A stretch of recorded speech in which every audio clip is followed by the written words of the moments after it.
안녕하십니까, 채널칸의 이성진입니다.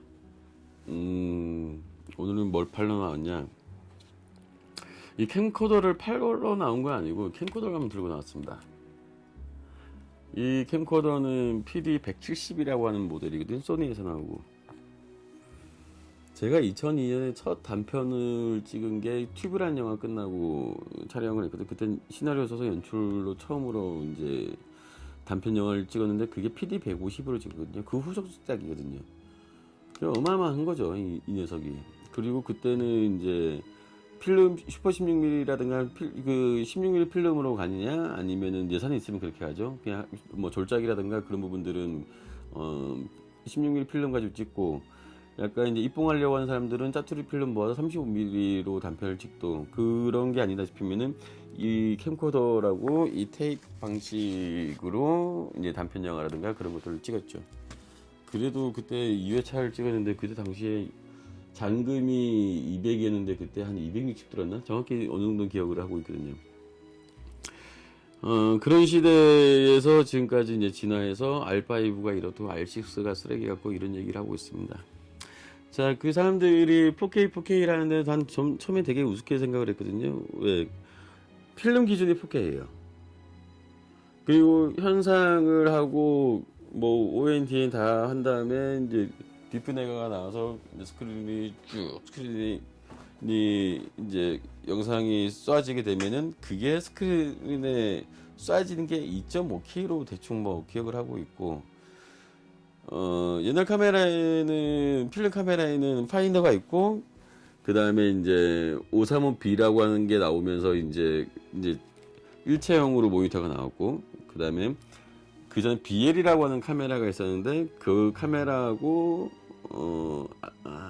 RE3라고 하는 카메라 같은 경우에는 댄스 2000이라고 하는 AV 케이블라는 그때 첫 모니터로 할 수 있는 그 장치가 나와서 모니터를 보게 만들고, 그 전에는 파인더밖에 없는 거죠. 이것도 한번 얘기를 해보면 되게 재밌는 얘기들이 있는데, 일단 그 파인더를 보면은 신세계예요. 너무 깨끗해.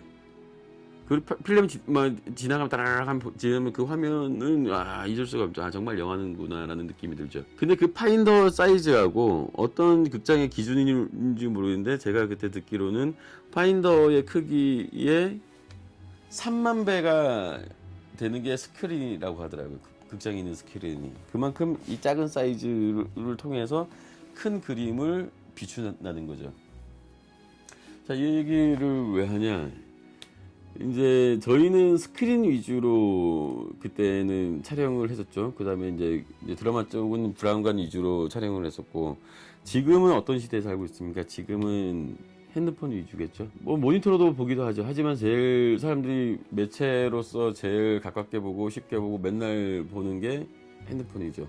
그래서 저희가 찍는 이 영상도 마찬가지로 아마 브라운관으로 아니면 스크린으로 이 영상을 보는 사람은 없을 겁니다. 그러면은 과연 4K라고 하는 게 내가 맞은 고객들은 4K는 과연 어떤 의미일까? 그래서 처음에 4K가 지원되고 어쩌고 난 되게 웃었죠. 지금도 약간 그러고 보니 그나마 편집도 이제 좀 같이 하다 보니까는 크롭이라고 하는 그 매력이 있으니까는 4K가 매력이 생기는 거고, 슬로우 모션이라고 하는 탑재가 어마어마한 기능이 탑재가 되다 보니까는, 옛날에 그런 하이스피드를 사용하려게 되면 완전 고가의 그 장비를 쓰든가, 아니면은 필요하면 더 이상의 장비가 필요했던 거고, 이제는 이 똑딱이 카메라에서 그 기능이 돼. 이런 게 됐다고 좋은 건 아니거든요.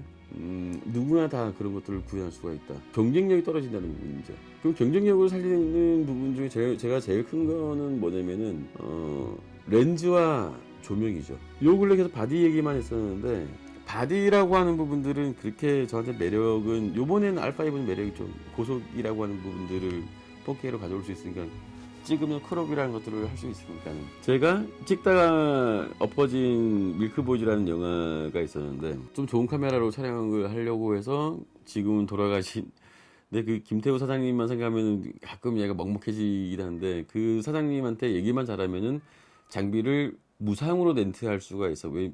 포인트가 있으니까는. 입봉을 하는 감독들한테는 그런 포인트를 약간 주거든요. 단편 같은 거 어드밴티지를 좀 줘서 싸게 아니면 공짜로 이렇게 렌트를 해주긴 해요. 짧게 한 작품 정도는. 근데 어슬렁거리니까는 그 김태호 대표님이 사장님이 저한테 이제 그런 거죠. 성규 씨 왜 이렇게 똥마려운 강원처럼 여기 배회를 해? 나한테 원하는 게 있고 하고 싶은 얘기 있으면은 해. 근데 그거 하나만 알아도 뭘 가지고 찍느냐는 정말 안 중요한 것 같아.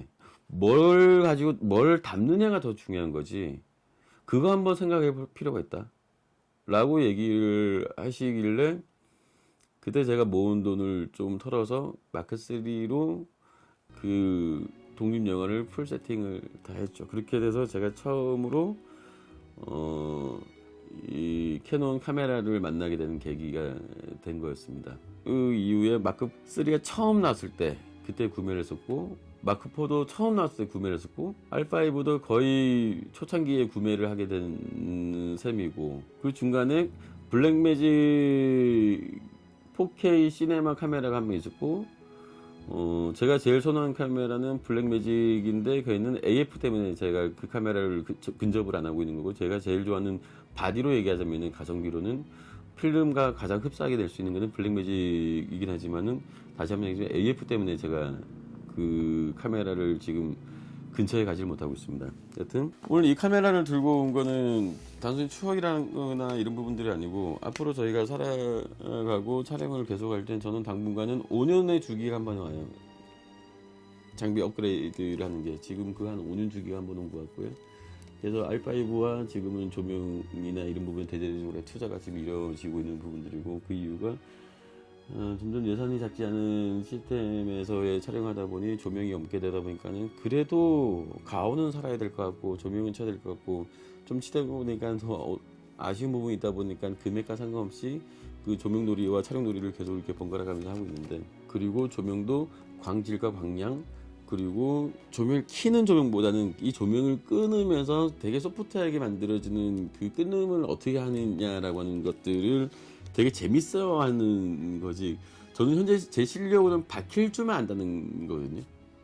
그리고 또 저도 세컨 때는 조명팀으로 한 작품을 했었고 왜 조명을 알아야 되는 거니까는 그만큼 조명이 저한테는 촬영 감독님에도 불구하고 조명에 대한 애틋하기도 하고 제일 많이 투자를 하고 싶은 부분들이긴 한데 이제 환경이 그러지 못하다 보니까는 그냥 제 만족으로 아니면 좀 더 나은 퀄리티를 가지고 조명에 많이 쏟아붓고 있습니다. 바디는 바디가 진짜 안 싸웠으면 좋겠어. 뭐가 더 좋니 그 개인의 취향 차이도 있겠지만 후반이 워낙 월등히 또 잘해주는 부분이 있다 보니까는 색보정이든 뭐든 하여튼 그렇습니다. 촬영 감독임에도 불구하고 카메라보다는 다른 부분에 대해서 더 표현을 도움을 받고 싶다는 얘기이겠죠. 뭔 말인지는 모르겠다. 지친다.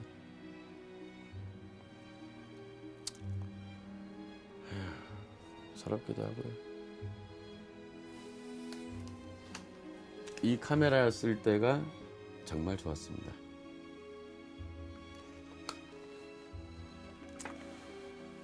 아휴, 저도 뭔 얘기하는지 모르겠고, 저도 지금 뭔 얘기하는지 모르겠고, 촬영하기에는 옛날이 훨씬 좋았다. 그 얘기를 하고 싶었나 봅니다. 자, 오늘 뭐 주섬주섬 몇 가지 한번 얘기를 해보겠고요. 다음에 또 찾아뵙겠습니다. 감사합니다.